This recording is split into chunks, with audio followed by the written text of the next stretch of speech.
સુરત મહાનગરપાલિકાના પૂર્વ વિપક્ષ નેતા અને આપના પ્રદેશ નેતા શ્રી ધર્મેશ ભંડેરીની આગેવાનીમાં સુરતમાં આસુરી સ્માર્ટ મીટરના પોસ્ટરો હોળીની પવિત્ર અગ્નિમાં હોમવામાં આવ્યા હતા.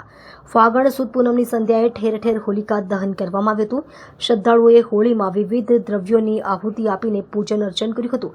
ફાગણી પૂનમ હોળીના પર્વનું પૌરાણિક મહાત્મ્ય છે અને દર વર્ષે આ પવિત્ર દિવસની સંધ્યાએ ઠેર ઠેર હોળી પ્રગટાવવામાં આવે છે.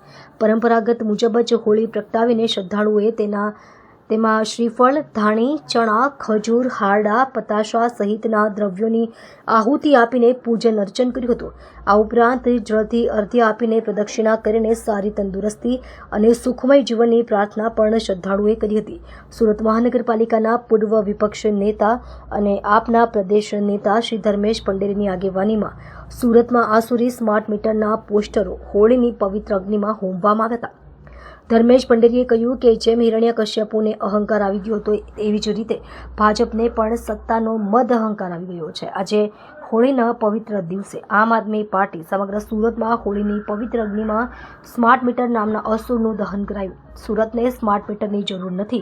સુરતને સ્માર્ટ શાળા, સ્માર્ટ સરકારી સુવિધાઓ અને સ્માર્ટ રોજગારીની જરૂર છે. આ લડાઈને મજબૂત બનાવીશું અને ગુજરાત સરકારને સંદેશો આપીએ છીએ કે તમારું સ્માર્ટ મીટર ક્યારેય ચલાવી લઈશું નહીં. ગુજરાતની જનતાને સાચા અર્થમાં સ્માર્ટ શાળાઓની જરૂર છે, સ્માર્ટ સરકારી કચેરીઓની જરૂર છે, સ્માર્ટ સુવિધાઓની જરૂર છે. સ્માર્ટ મીટરની જરૂરિયાત નથી. ગુજરાત સરકારને વિનંતી કરીએ છીએ કે આ સ્માર્ટ મીટરની યોજનાને પાછી ખેંચવામાં આવે. ગુજરાતની જનતા આનાથી ત્રસ્ત થઈ રહી છે. ગુજરાતની જનતા પોતાનું ગુજરાન માંડ ચલાવી રહી છે. ત્યારે આમ આદમી પાર્ટી ગુજરાત સરકારને આજે હોલિકા દહનના કાર્યક્રમના દિવસે પ્રતિકાત્મક વિરોધ સાથે એક સંદેશ આપીએ છીએ કે આ સ્માર્ટ મીટરને અમે ક્યારેય સ્વીકારીશું નહીં. અમે આનો વિરોધ કરતા હતા, કરીએ છીએ અને ગુજરાતની જનતાની સાથે અમે ઉભા રહી ખંભેથી ખંભો મિલાવી આનો વિરોધ કરીશું.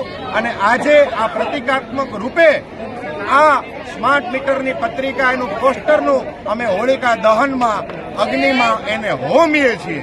જય માં ભારતી, જય જય ગરવી ગુજરાત. જય કોંગ્રેસ.